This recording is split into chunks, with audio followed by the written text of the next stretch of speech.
আসসালামু আলাইকুম। পঞ্চম শ্রেণীর বাংলা বই নিয়ে ধারাবাহিকভাবে আলোচনা করছিলাম, তার ধারাবাহিকতায় পার্ট 21 নিয়ে এখন তোমাদের সাথে আলোচনা করব। বিদায় হজের ভাষণ, এটি খুবই গুরুত্বপূর্ণ আমাদের জন্য, এটি ভালো করে আমরা পড়ব। দশম হিজরি, আরব দেশে বহু লোক তখন ইসলাম গ্রহণ করেছে।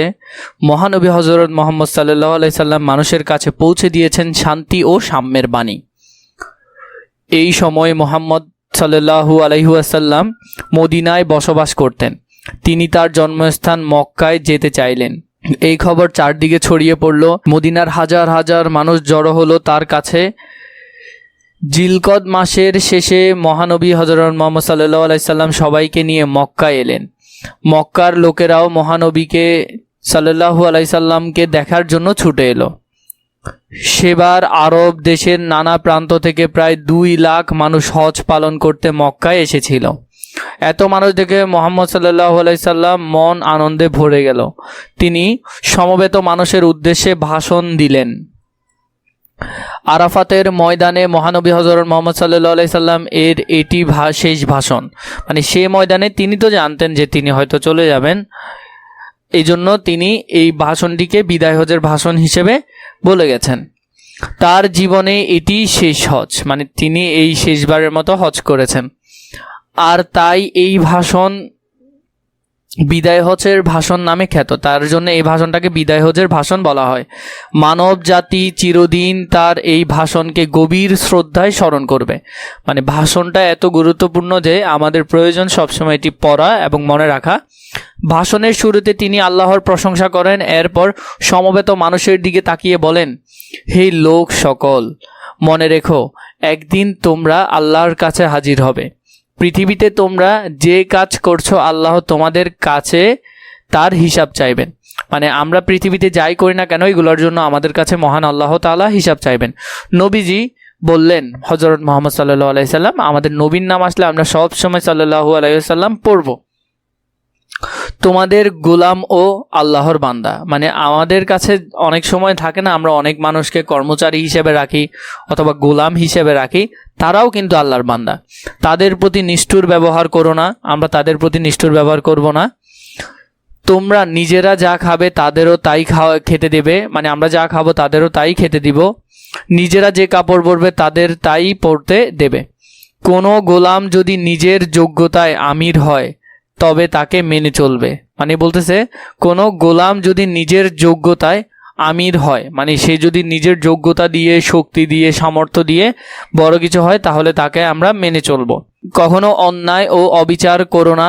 সামান্য পাপ থেকেও নিজেকে দূরে সরিয়ে রাখবে। কখনো একজন আরেকজনের সম্পত্তি দখল করবে না। তুমি নিজেই তোমার নিজের কাজের জন্য দায়ী থাকবে। মহানবী হযরত মুহাম্মদ সাল্লাল্লাহু আলাইহি সাল্লাম বলেন, তোমরা ধর্ম নিয়ে বাড়াবাড়ি করো না। নিজ নিজ ধর্ম পালন করবে। অন্য ধর্মের মানুষের উপর নিজের ধর্ম চাপিয়ে দেবে না। মহানবী হযরত মুহাম্মদ সাল্লাল্লাহু আলাইহি সাল্লাম তার ভাষণে কয়েকটি কথার উপর জোর দেন। এগুলো হলো, মানুষ হিসেবে নিজেদের মর্যাদা ধরে রাখা, মেয়েদের অধিকারকে সম্মান করা, ধনী গরিবের বৈষম্য না করা, কাউকে জাতি বা ধর্ম নিয়ে আলাদা না করা। এই যে বিষয়গুলো আছে এগুলো তিনি তার ভাষণে উল্লেখ করেন। ভাষণের শেষ দিকে তিনি বলেন, আমি তোমাদের কাছে 2টি জিনিস রেখে যাচ্ছি। 1, আল্লাহর বাণী অর্থাৎ কোরআন, আর 2, আমার জীবনের আদর্শ। এই 2টি তোমাদের পথ দেখাবে। মানে এই 2টা জিনিসই হলো একজন মুসলিমের জন্য সর্বোচ্চ বিষয়। সেদিন মুহাম্মদ সাল্লাল্লাহু আলাইহি সাল্লাম সমবেত মানুষের কাছে অনুরোধ করেন, আজ যারা এখানে এসেছি আমার উপদেশ তাদের কাছে পৌঁছে দিবে। আজ যারা এখানে আসেনি আমার উপদেশ তাদের কাছে পৌঁছে দিও। মানে আমরা যারা যেতে পারিনি, এই যেমন এই এখন বিদায় হজের ভাষণটা তুমি পড়লে, নিশ্চয় কোনো না কোনো মাধ্যমে এটা তোমার কাছে পৌঁছে গেছে। তো তখন হয়তো আমরা যেতে পারি নাই, আমরা হয়তো চোখে দেখি নাই, কিন্তু এই ভাষণগুলো আমরা নিঃসন্দেহে মেনে চলব। অর্থ জেনে নেই। আমির মানে নেতা বা শাসক, গোলাম মানে চাকর। জিলকদ আরবি বছরের 11 মাস। বৈষম্য মানে পার্থক্য। সমবেত একসঙ্গে হয়েছে এমন। হিজরি মুসলমানদের চালু করা বছর। প্রায় একই উচ্চারণের শব্দ দিয়ে বাক্য বানাই।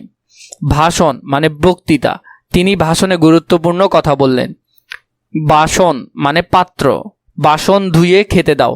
তো এরকম আমরা বাকিগুলো দেখব দেশ রাজ্য দিয়ে, এরপর হলো যে দেশ হিংসা, এরপর হলো খবর সংবাদ, কবর সমাধি, জড় একত্র, ঝড়ো প্রবাল বাতাসযুক্ত, পরা পরিধান করা, পড়া পাঠ করা, জোর শক্তি গুরুত্ব, ঝোড়া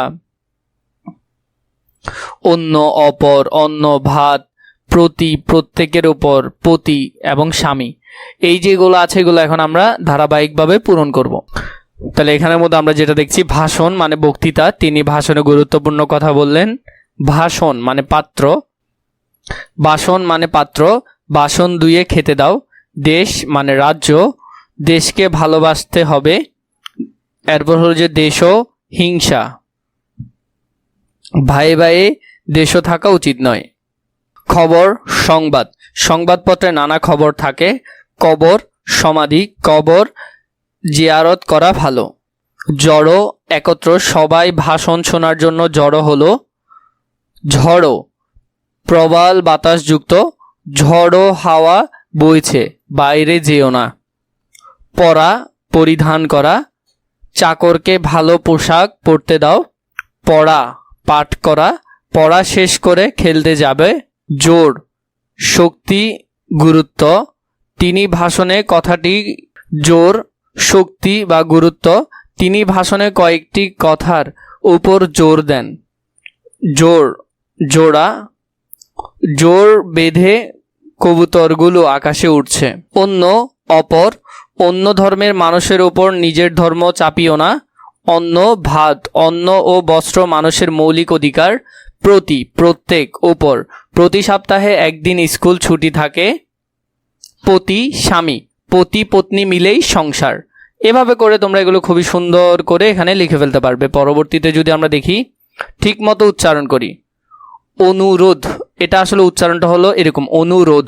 এখানে যে ছোট চিহ্নটা দেখছো এটা সম্পর্কে একটু বলি, এটাকে বলা হয় হয়সন্ত। কি বলে? হয়সন্ত। হয়সন্ত কখন দেওয়া হয়? যখন কোনো শব্দের সাথে কার চিহ্ন থাকে না। একটু খেয়াল করো, দেখো এখানে অনেকগুলো শব্দ, কিন্তু শুধু দন্তীয় নয়ের নিচেই কেন হলো, তাই না? প্রশ্ন তো এটা। যখন কোনো কার চিহ্ন কোনগুলো? সরিয় সরেয়া রস্যই দীর্ঘ, এগুলা কার। তাহলে সরেয়া তো একটা কার, এটাই হবে না। ও একটা কার। বয়কার বার সাথে আকার আছে, আকারও একটা কার না, তাহলে এটাও কাটা। দন্তীয় নয়ের সাথে কি কোনো কিছু আছে? নাই, তার মানে দন্তীয় নয়ের সাথেই হবে। যখন কোনো শব্দের সাথে কার চিহ্ন থাকে না তখন সেটাতে কি হবে? হয়সন্ত হবে। যেমন আহ্বান, এটাও মূলত হয় আহ্বান। কি হয়? আহ্বান। সমবেত, সমবেত। শ্রদ্ধা, এটা হয় শ্রদ্ধা। স্মরণ, স্মরণ। অত্যাচার, এটা অত্যাচার হয় না, আমরা এটা সরিয়ে উচ্চারণ করি না। যেমন তোমরা যদি একটু ছোট করে বোঝার চেষ্টা করো, দেখো দন্তিয়ান্ন দ দীর্ঘিকার, এটা তোমরা কি উচ্চারণ করো? নদী। আসলে কি এটা নদী উচ্চারণ হচ্ছে? তাহলে এটা কি হবে? আমরা যদি এখানে দেখি নদী, এটা হলো নদী, কিন্তু এটা আমরা বলি কি? নদী। ওকে আমরা বলি নদী। আসলে কিন্তু নদী বানানটা লেখার কথা ছিল এরকম, দন্তীয় নৌকার ন দ দীর্ঘিকার দি হবে না, দন্তীয় নৌকার ন দর্শিকার দি, নদী। এটা হচ্ছে নদী, দন্তীয় ন দ দীর্ঘিকার দি, নদী, নদী। কিন্তু আমরা বলি কি? নদী। তাহলে নদী হলো এটা। এই সেম এই শব্দগুলোর আসল উচ্চারণটা হলো এরকম। এটা যেমন অত্যাচার, অত্যাচার, উজ্জ্বল, সাক্ষী। তো এই যে শব্দগুলো আছে এগুলো তোমাদের পরবর্তী ধাপে বা আরো একটু বড় হলে বেশি কাজে লাগবে, এগুলো তোমরা খুবই ভালো করে দেখবে। 3 প্রশ্নের উত্তর বলিও লিখি। এখানে যে প্রশ্নগুলো আছে এগুলোর উত্তর বলবো এবং লিখবো। কোন হিজরিতে মোহাম্মদ সাল্লাল্লাহু আলাইহি সাল্লাম তার শেষ ভাষণ দেয়? ক নম্বর, কোন হিজরিতে মোহাম্মদ সাল্লাল্লাহু আলাইহি সাল্লাম তার শেষ ভাষণ দেয়? খতে, মহানবী সাল্লাল্লাহু আলাইহি ওয়াসাল্লাম শেষ ভাষণ থেকে আমরা কি কি শিক্ষা পাই? গতে, গোলাম যদি আমির হয় তাকে অনুসরণ করতে হবে কেন? ঘতে, ধর্ম বিষয়ে মোহাম্মদ সাল্লাল্লাহু আলাইহি সাল্লাম কি বলেছেন? ওতে, মহানবী হযরত মুহাম্মদ সাল্লাল্লাহু আলাইহি সাল্লাম কোন দুটি জিনিস মানুষের কাছে রেখে গেছেন? এই বিষয়গুলোর প্রশ্নগুলোর উত্তর আমরা এখন দেখব। তাহলে প্রথমে যদি আমরা দেখি 1 নম্বরে, কোন হিজরিতে মোহাম্মদ সাল্লাল্লাহু আলাইহি সাল্লাম তার শেষ ভাষণ দেয়? 10ম হিজরিতে মোহাম্মদ সাল্লাল্লাহু আলাইহি সাল্লাম তার শেষ ভাষণ দেয়। খতে, মহানবী হযরত মুহাম্মদ সাল্লাল্লাহু আলাইহি সাল্লাম এর শেষ ভাষণ থেকে আমরা কি কি শিক্ষা পাই? মহানবী হযরত মুহাম্মদ সাল্লাল্লাহু আলাইহি সাল্লামের শেষ ভাষণ থেকে আমরা যেসব উল্লেখিত শিক্ষা পাই তা হলো: 1, আল্লাহ প্রত্যেকের কাজের হিসাব চাইবেন। 2, গোলাম বা অধীনস্থদের সাথে ভালো ব্যবহার করতে হবে। 3, কারো প্রতি অন্যায় অবিচার করা যাবে না। 4, সামান্য পাপ থেকেও নিজেকে দূরে সরিয়ে রাখতে হবে। 5, অন্যের সম্পত্তি দখল করা যাবে না। 6, ধর্মীয় ব্যাপারে বাড়াবাড়ি করা যাবে না, কারো উপরে তা চাপিয়ে দেওয়া যাবে না। 7, মানুষ হিসেবে নিজেদের মর্যাদা ধরে রাখা। 8, নারীর অধিকারকে সম্মান করতে হবে। 9, জাতি ও ধর্ম দিয়ে কাউকে আলাদা করা যাবে না। 10, কুরআন ও রসুলের জীবন আদর্শ অনুসরণ করতে হবে। 11, মহানবী মুহাম্মদ সাল্লাল্লাহু আলাইহি সাল্লাম এর উপদেশ সবার কাছে পৌঁছে দিতে হবে। এগুলো আমরা খুবই সুন্দর করে এখান থেকে দেখলাম। এরপরে গোলাম যদি আমির হয় তাকে অনুসরণ করতে হবে কেন? গোলাম অন্যের মতোই আল্লাহর বান্দা, তাই তারা যদি নিজের চেষ্টায় আমির হয় তবে তাকে অনুসরণ করতে হবে। ধর্ম বিষয় মুহাম্মদ সাল্লাল্লাহু আলাইহি সাল্লাম কি বলেন? ধর্ম বিষয় মুহাম্মদ সাল্লাল্লাহু আলাইহি সাল্লাম বলেন, তোমরা ধর্ম নিয়ে বাড়াবাড়ি করো না, নিজ নিজ ধর্ম পালন করবে, অন্য ধর্মের মানুষের উপর নিজের ধর্ম চাপিয়ে দেবে না। 9, মহানবী হযরত মুহাম্মদ সাল্লাল্লাহু আলাইহি সাল্লাম কোন দুটি জিনিস মানুষের কাছে রেখে গেছেন? মহানবী হযরত মুহাম্মদ সাল্লাল্লাহু আলাইহি সাল্লাম মানুষের কাছে রেখে গেছেন তা হলো 1, আল্লাহর বাণী অর্থাৎ আল কুরআন। 2, মহানবী হযরত মুহাম্মদ সাল্লাল্লাহু আলাইহি সাল্লাম এর জীবন আদর্শ। এই দুইটা বিষয় আমাদের জন্য তিনি রেখে গেছেন। 4 নম্বরে জ্যোতি চিহ্ন বসিয়ে অনুচ্ছেদ আকারে লিখি। আসিফ তার বাবার সামনে গিয়ে দাঁড়ালো, তাহলে এখানে একটা দাড়ি হবে, তাহলে দাড়ি তোমরা দিবে। বাবা বললেন, তো বললেন এখানে একটা কি হবে? কমা হবে। এরপরে উপরে আবার আরেকটা চিহ্ন হবে। কিছু বলতে চাও, তো বলতে চাও এর মধ্যে প্রশ্নবোধক চিহ্ন হবে, এবং প্রশ্নবোধক চিহ্নের এই যে এটা দিয়েছে এটা আমাদেরকে আবার শেষ করতে হবে। এখানের মধ্যে এই চিহ্নটা দিলে হবে তোমাদের। আসিফ বলল, এখানে কমা হবে। আবার বাবা থেকে শুরু হয়েছে, এখানে আরেকটা চিহ্ন হবে। বাবা আমি স্কুলে শিক্ষা সফরে যেতে চাই, তাহলে এখানে হবে দাড়ি এবং এই চিহ্নটা। বাবা বললেন, এখানে কমা হবে, আবার এখানে হবে এবার শিক্ষা সফরে কোথায় নিয়ে যাবে, তাহলে এখানে প্রশ্নবোধক চিহ্ন হবে কারণ প্রশ্ন করেছে। আসিফ বলল, এখানে কমা হবে বাগেরহাটে, তাহলে এখানেও চিহ্ন হবে। বাগেরহাট 60 গম্বুজ মসজিদ দেখতে নিয়ে যাবে, তাহলে এখানেও চিহ্ন বসবে। বাবা বললেন, দারুণ তো, তাহলে এখানে হবে দাড়ি, এখানে হবে কমা, আর এখানে হবে এই চিহ্নগুলো। সেম বিষয়টা তোমরা এখান থেকে দেখে ভালো করে লিখতে পারবে, আমি ওখানে তোমাদেরকে দেখিয়ে দিয়েছি, অথবা এখান থেকেও তোমরা দেখতে পারো। 5 নম্বরে প্রয়োজনীয় শব্দ বসিয়ে বাক্য পূরণ করে। এখানের মধ্যে বাকি অংশের মধ্যে আমরা প্রয়োজনীয় শব্দ বসাবো এবং বাক্যটা পূরণ করব।